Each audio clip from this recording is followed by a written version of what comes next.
তো এবার গেল কিভাবে আইপিএল আসল মাথায় খালি দেখ। আরে গেল মানে সাকিবের ঘূর্ণির কাছে সবাই তো কাজ। সাকিব মানে তুই বলতে চাচ্ছিস সাকিব আইপিএল খেলবে? যাবেই তো।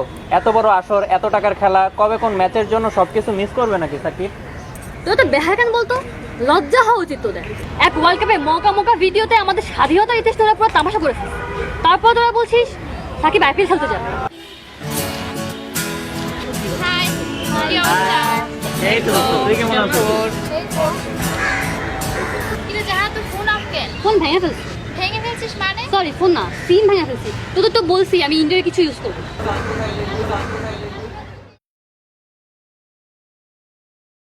আচ্ছা, পয়লা বৈশাখ নিয়ে এবারে প্ল্যান কি তোদের? আমি তো অনেক এক্সাইটেড। আজই পেতে এক্সাইটেড হল কি? আমার ফুপি ইন্ডিয়া থেকে এবার একটা চেন্নাই ক্যাপ্টেন পাঠাবে আমার জন্য। ভাই এবারে পিকও দিয়েছে। তাই? কই দেখি। ওয়াও আসাম, আমার জন্য একটা পাঠাতে বল না। আচ্ছা, তাহলে যাহার জন্য অসম্ভব, আর যারা আমাদের স্বাধীনতা দিতে মানুষ করতে পারে, আমার মত অনেকে তারা ভুলে রাখতে পারে, তাদের ফটোগ্রাফিকে আমার নথি দেয়। এটা তো একটা বিচ্ছিন্ন ঘটনা। কোনটাকে তুই বিচ্ছিন্ন ঘটনা বলবি? ফারাক্কা, টিপাই মুখ, ছিটমহল সবই কি বিচ্ছিন্ন ঘটনা? ওদিকে বর্ডারে নির্দোষ পাখির মতো মানুষগুলো মরছে, সবই কি বিচ্ছিন্ন?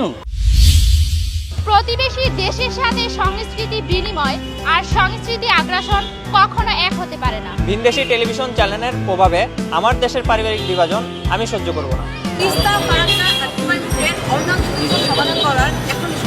বিএসএফ এর রক্তচক্ষু আর বন্দুকের নলের কাছে সীমান্তে মানুষের প্রাণ জিম্মি থাকতে পারে না। আমি চাই আমার প্রতিবেশী রাষ্ট্রগুলোর সাথে বন্ধুত্ব, কিন্তু স্বার্থ বিকিয়ে দিয়ে।